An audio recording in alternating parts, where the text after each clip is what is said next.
As funding for the National Institutes of Health gets debated in Congress, there's a worry about what a cut to that budget might do to cancer research. That's because one of the institutes of the NIH is the National Cancer Institute, which allocated more than $7 billion to research, prevent, and fight cancer.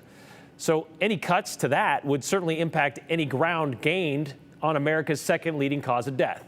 There's also the imminent expiration of the Affordable Care Act, the tax credits, but not if a Bora High grad has something to say about it. Joe Paris spoke with an Idaho advocate on the ground in D.C. who's saying a lot in the fight for cancer patients. Sometimes you need to travel a great distance to have a conversation face to face. I'm actually outside.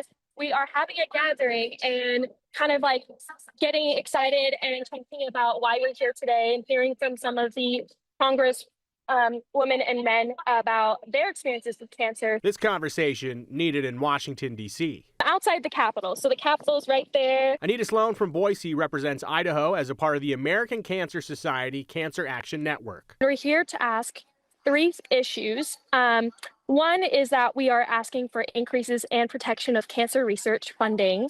And we are also asking for the support of the finally getting the MCED, Multi-Cancer Early Detection Act passed, and then as well as supporting a pathway for extending the Affordable Care Act tax credits. Sloan's advocacy journey actually began when she was a student at Bora High School. She wanted to make a difference in her community. She began testifying at the state capitol in Boise. Now she's at a much bigger building. Started with ACSCAN. I've been a volunteer since I was about 16. I was a Bora High School student, and I testified because that was when vaping became more prominent in younger generations, especially my age. 9 years later, her mission has become deeply personal. I went from having no connections to cancer, and I just wanted to do my part as a high school student to our community.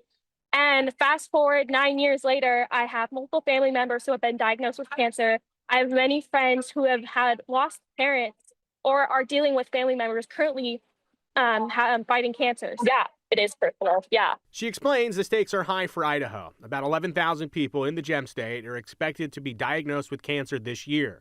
Sloan says that number is what drives her advocacy. We are here to ensure that that number continues to decrease rather than increase every year. The Trump administration has proposed cutting about $18 billion from the National Institutes of Health, which would roll back cancer research funding to levels last seen in about 2003. At the same time, health insurance tax credits that help more than 100,000 Idahoans afford coverage are set to expire at the end of the calendar year. For Sloan, this fight is about more, though, than just numbers. There's cancer disparities, and being able to figure out treatment that especially allows them to not have to travel so far to be able to get treatment, especially at the bigger hospitals. Your prognosis, your treatment of cancer should not depend on your zip code and where you live. Everyone deserves to have access to affordable health care, and I believe that it should be for every single person everywhere in this country, and everywhere. Sloan is meeting with Idaho's congressional delegation, and she says that she's appreciative of the support they have shown for cancer detection legislation, but more work remains to be done. They have all co-sponsored the Multi-Cancer Early Detection Screening Act.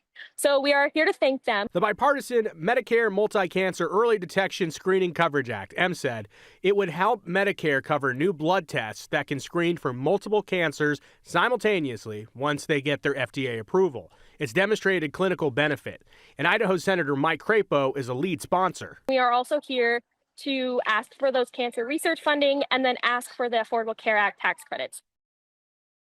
And a huge conversation are those health care tax credits. They help make health insurance more affordable for people who buy their coverage through the ACA marketplace. If Congress does not extend those tax credits before they expire at the end of the year, 4.2 million people across the United States are projected to be uninsured. That's according to the nonpartisan Congressional Budget Office. And in Idaho, the tax credit actually makes health care affordable for over 100,000 residents on healthcare.gov plans.